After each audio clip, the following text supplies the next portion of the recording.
কবরটা কারোর জন্য জাহান্নামের গাড়া হবে, আবার কারোর জন্য জান্নাতের বাগান হবে। আল্লাহর রাসূল বলেন ঈমান আমল যদি খারাপ হয় কবরের মধ্যে শাস্তি আরম্ভ হয়ে যাবে।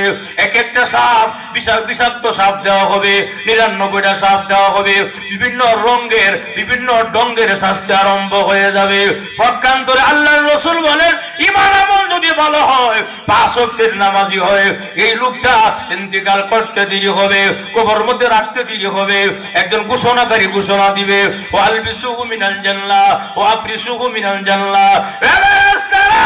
আমার বান্দা দুনিয়া থেকে অনেক কষ্ট করে আসছে রে, আমার বান্দাকে আর কষ্ট দেওয়া যাবে না, জান্নাতি পোশাকটা পরায়া দে, আমার বান্দাকে জান্নাতি বিছানা বিছায়া দে, এবং কবর থেকে একটা জানালা খুলে দে, দরজা খুলে দে জান্নাত বরাবর, যেন আমার বান্দা কবরে ঘুমায়া ঘুমায়া জান্নাতের আরামায়েশ ভোগ করতে পারে।